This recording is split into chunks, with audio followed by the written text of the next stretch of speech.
Motif polisi tembak polisi di Solok Selatan. AKP Dadang Iskandar tak suka AKP Rianto Ulil soal ini. Pak Kapolda sudah melaporkan kepada saya terkait peristiwa yang terjadi dan saya minta untuk mendalami motifnya. Namun yang jelas saya sudah perintahkan agar kasus itu diproses tuntas terhadap pelakunya, oknum pelaku dari institusi, agar ditindak tegas apakah itu proses etik maupun pidananya. Apalagi kalau kemudian motifnya kemudian ternyata dilakukan terhadap hal-hal yang selama ini kita anggap mencederai institusi. Saya minta siapapun, apapun pangkatnya, tindak tegas, nggak usah ragu-ragu. Dari informasi yang kami dapat adalah terkait ya bahwa ada yang menyebutkan si pelaku ini tidak senang atas apa yang dilakukan Kasat Reskrim menindak tambang ilegal galian C.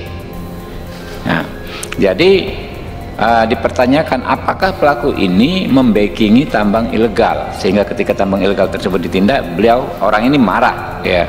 Nah, ini juga harus diusut tuntas. Dua hal, karena itu kami Komisi 3 DPR RI hari Senin yang akan datang akan ke Sumatera Barat. Bisa saja Kapolres memerintahkan langsung kepada kasatnya atau kepala satuan fungsi tanpa melalui pimpinan di atasnya untuk melakukan satu tindakan apabila ada terindikasi mungkin yang bersangkutan itu terlibat dalam satu target yang akan diungkap ya oleh Polres. Jadi di sini bisa saja ada yang terganggu. Kemudian juga kita lihat sekarang mungkin yang bersangkutan akan pensiun ya, pasti paling tidak meskipun itu mendapatkan sesuatu dari hal yang melanggar hukum, tapi dia yang bersangkutan tentunya mungkin ya nanti pada saat pensiun dia akan kehilangan daripada sesuatu yang bisa memenuhi kebutuhan dia pada saat pensiun. Saat ini TSK-nya 340 gitu.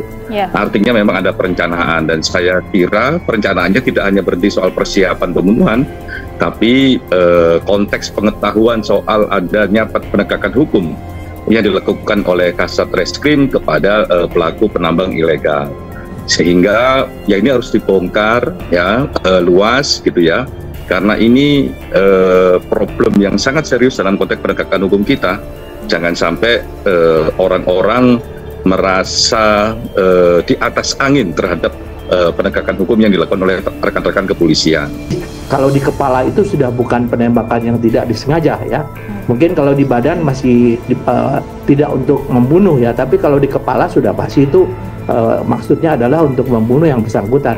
Sehingga ini perlu didalami ya motif yang bersangkutan. Tapi hal ini tentunya menjadi sesuatu yang harus dilihat dari aspek psikologis, kemudian juga harus didalami daripada si pemilik tambangnya itu ya. Karena kan pemilik tambang ini juga apakah betul dia selama ini memiliki kedekatan dengan si pelaku ya. Kemudian dengan siapa saja yang mungkin bisa dikaitkan. Kalau kita lihat setelah menembak kan pelaku itu menembak kalau nggak salah rumah Kapolres.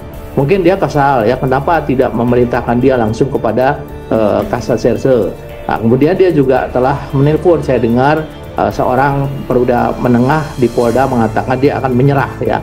Nah, ini tentunya sesuatu yang dilakukan itu pada saat setelah menembak pasti akan ada timbul penyesalan.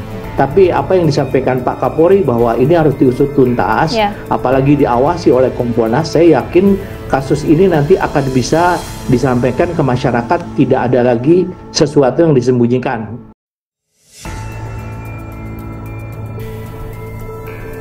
Dugaan motif polisi tembak polisi di Kabupaten Solok Selatan, Sumatera Barat terungkap. Motif polisi tembak polisi di Solok Selatan pada Jumat adalah pelaku AKP Dadang Iskandar tak suka dengan AKP Rianto Ulil Ansor. Ketidaksukaan itu terkait dengan penertiban timbang ilegal yang dilakukan AKP Rianto Ulil Ansor. Dugaan motif ini diungkap oleh Direskrimum Polda Sumatera Barat Kombes Polri Andri Kurniawan. Ia menyebut AKP Dadang merasa tidak senang dengan keputusan AKP Ulil yang melakukan penegakan hukum terhadap rekannya di Polres Solok Selatan. Berdasarkan pemeriksaan terhadap tersangka terkait dengan motif yang bersangkutan lakukan adalah rasa tidak senang.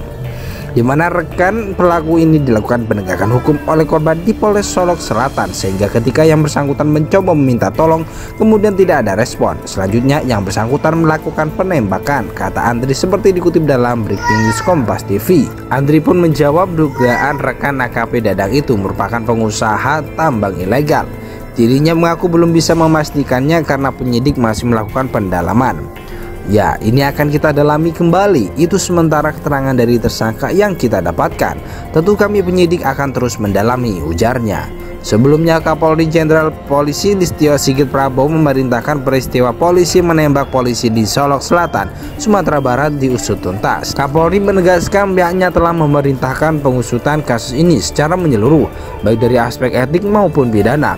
Pak Kapolda sudah melaporkan kepada saya terkait peristiwa yang terjadi dan saya minta untuk mendalami motifnya. Namun yang jelas saya sudah perintahkan agar kasus itu diproses tuntas terhadap pelakunya. Oknum pelaku dari institusi agar ditindak tegas, apakah itu proses etik maupun pidananya, ujar Kapolri dalam pernyataannya. Kapolri juga menyoroti pentingnya mendalami motif di balik kasus ini. Menurutnya, jika motif yang ditemukan mencederai institusi, pelaku harus diberikan tindakan tegas tanpa pandang bulu. Saya minta siapapun apapun pangkatnya tindak tegas, tidak usah ragu-ragu, katanya. Kabupaten Solok Selatan Sumatera Barat sebagai daerah tambang emas jadi sorotan dalam kasus polisi tembak polisi di sana yang terjadi. Kabupaten Solok Selatan adalah daerah tambang emas dengan produktivitas 30 kg per bulan. Di antara tambang emas di Solok Selatan yang hasilkan 30 emas per bulan itulah kemudian ada tambang ilegal yang diduga dibackingi motif AKP Dadang Iskandar. Jadi antara tambang emas itu ternyata ada tambang ilegal galian C yang diduga terkait motif AKP Dadang Iskandar menembak mati AKP Rianto Ulil Ansor. Tambang galian C ini disebut-sebut juga marak di Solok Selatan.